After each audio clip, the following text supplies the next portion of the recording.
Ce que ta formation de closing ne t'a jamais enseigné va se trouver dans cette vidéo. Je sais que le titre est forcément racoleur, mais laisse-moi t'expliquer tout ce qu'aujourd'hui tu ne sais pas faire qui t'empêche de devenir le closer que tu mérites d'être, le closer que tu aurais envie de devenir si tu avais eu le bon enseignement. Donc reste avec moi parce que dans cette vidéo, je vais t'apprendre tous mes secrets de closing qui m'ont permis de closer plusieurs millions en 2021 et en 2022. Reste avec moi, c'est parti.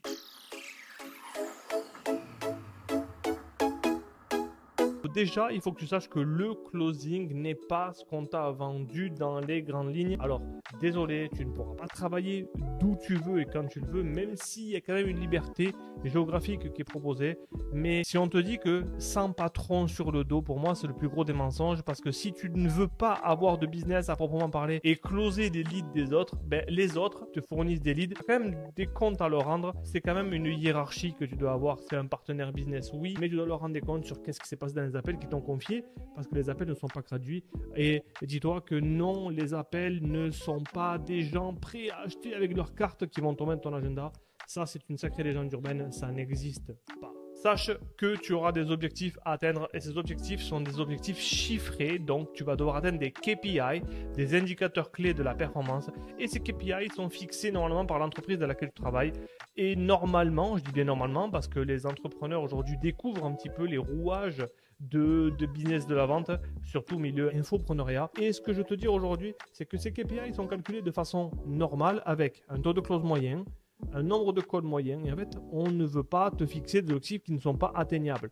Donc, tu auras des chiffres à atteindre et ces chiffres sont atteignables uniquement si tu vends. Donc, une fois que tu te fais recruter, qu'est-ce qui se passe à partir de là si tu arrives jusqu'à cette étape-là et que tu rencontres quelqu'un qui a un processus de recrutement et d'onboarding normal?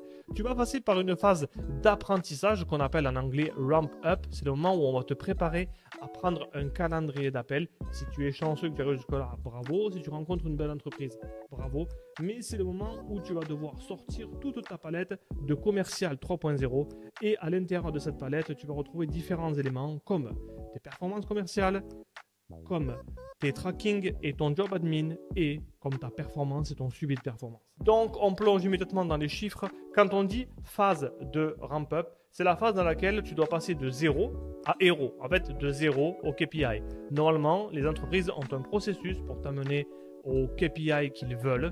Et ça passe par une formation interne, bibliothèque d'appel, meeting quotidien. Et toi, tu dois te plier à ça pour arriver à ces KPI. Si tu n'arrives pas à ces chiffres-là, ils vont te remercier. Une fois que tu as réussi cette phase de mise en situation pour arriver au KPI, vont venir les fameux meetings de vente. Je sais qu'il y a des gens qui se disent « Ouais, mais moi, je ne suis pas payé pour ça. » Techniquement, tu vas dans un meeting parce que c'est obligatoire. C'est vendu dans une scorecard lorsque tu te fais recruter. Et cette scorecard te dit exactement tout ce que tu dois mettre en place et tout ce qui va se passer tout au long de ton recrutement. Je te donne un exemple pour te parler de là où j'étais avant, dans la dernière expérience que j'avais quand je closais chez quelqu'un. Il fallait que je vienne à tous les meetings, tous les jours. Il fallait que je remplisse mes trackings tous les soirs. Il fallait que j'atteigne minimum 6 closes par semaine. Il fallait que j'ai un close auto-généré, c'est-à-dire qu'il fallait que je set moi-même ce close-là.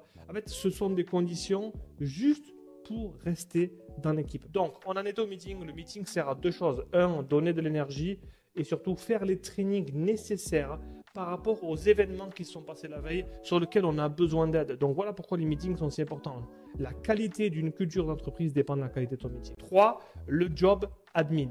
Aujourd'hui, tu vas devoir avoir un job administratif dans ton pôle de commercial, comme le management de ton pipeline, comme remplir ton CRM, comme remplir ton tracking. En fait, on veut savoir ce qui se passe d'un point de vue chiffré quand on te donne des appels. Et ça, je ne pense pas que ce soit vendu parce que j'ai vu une publicité récemment sur une formation de closing qui disait « Venez avec votre téléphone ». Ça ne suffira pas parce que ton téléphone ne pourra pas t'amener sur le CRM, à part s'il y a une application mobile, mais tu vas quand même avoir besoin d'un ordinateur.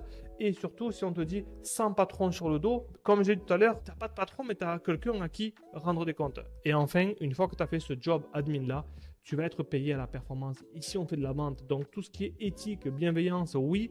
Par contre, ça ne suffira pas si aujourd'hui, tu ne performes pas et si tu ne closes pas des deals. Connecter avec les prospects, excellent. Collecter, c'est mieux. Donc voilà, aujourd'hui, je pense que j'ai fait le tour par rapport à ce qui manquait. J'ai essayé de ne pas prendre plusieurs tangentes qui m'auraient fait dévier du message originel. Mais j'espère que ça t'a beaucoup parlé et que si tu veux d'autres contenus comme celui-là, n'hésite pas à t'abonner, à liker, à commenter. En fait, bref, dis-moi aujourd'hui ce que ta formation de closing ne t'a pas enseigné et qui pourrait me donner des idées de prochaines vidéos. J'espère que ça t'a parlé.